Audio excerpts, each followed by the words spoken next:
Hey everybody, Dave Wise here with Faith Overhaul. Just wanted to go over a quick introduction to something that we're going to be releasing, a very impromptu video here.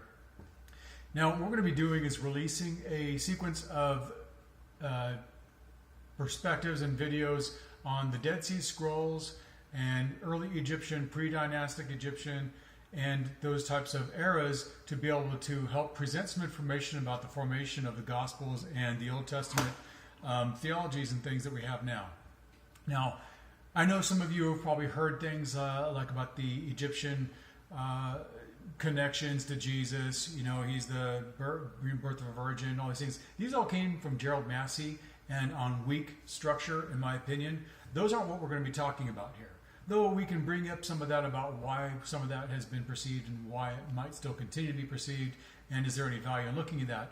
More so in deeper areas about, Moses came from out of Egypt, and it's interesting to find out that the recount of creation that he's describing is extremely similar to Egyptians, pre-dynastic Egypt's count of creation.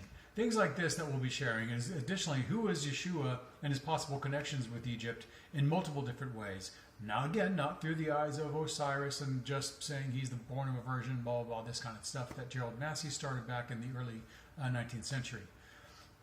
Also in the Dead Sea Scrolls about the formation of the Gospels, the way we have them now, what was happening in that large transitionary period that we have been told has been the silent years of the Bible. They weren't silent. They were just choicefully hidden and found in the 1940s.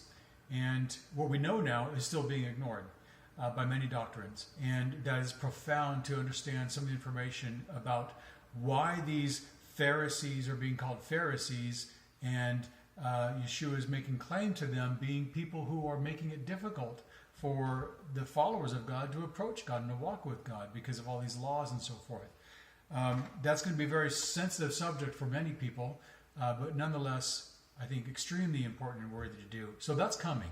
Now, when I've done some of these studies ourselves, my wife and I, we've done a lot of interpersonal studying as to what we believed, why we believed it. We looked into all kinds of texts.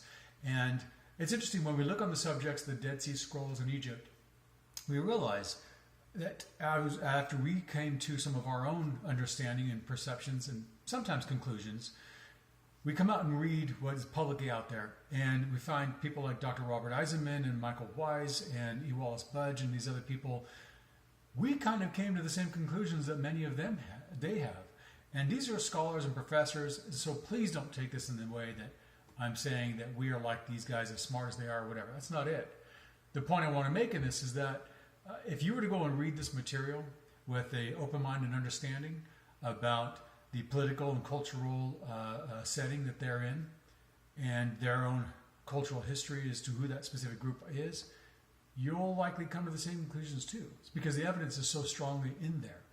Now, many people that will go through seminary and who are looking at the Bible alone as the only thing we can learn from God will say, well, looking at the Dead Sea Scrolls doesn't offer you anything, because essentially what they had, those who were writing and collecting what we call the Dead Sea Scrolls, had scrolls of Isaiah and all these other biblical texts that are largely the same. There are some differences, minor differences, not enough that would make many people become alarmed. Essentially what we do find is that, like what we do when we write in our Bible, we write on the side of the lines and we say, here's this interpretation of this. And we also have very, very, very specific documents that they kept that were sacred texts to them. Who these people were just this group of outcast Essenes. We've had them misrepresented to us by those who are making assumptions. For a good reason, they've made these suggestions to us as to how we should view this group of people. Reasons to protect their political and religious influence. I say political because ultimately in that era and time, a major political and religious upheaval was taking place. That's been silent, and that's going to come out in our series. We're going to be talking about that. I would strongly suggest that many of you would go take a look at the full interview that we have with Dr. Robert Eisenman. I'll put a link in the description below. And I just wanted to encourage you to hang in there with us. There's so many interviews that we're going to be releasing in many topics, but right now we're going to start releasing some around Dead Sea Scrolls and Egypt. And this will speak to people who are on the Christian theology and into the Messianic Judaism theology or Hebrew roots theology. And those, because there's a strong connection between the two of those through Egyptian and Dead Sea Scrolls sacred texts.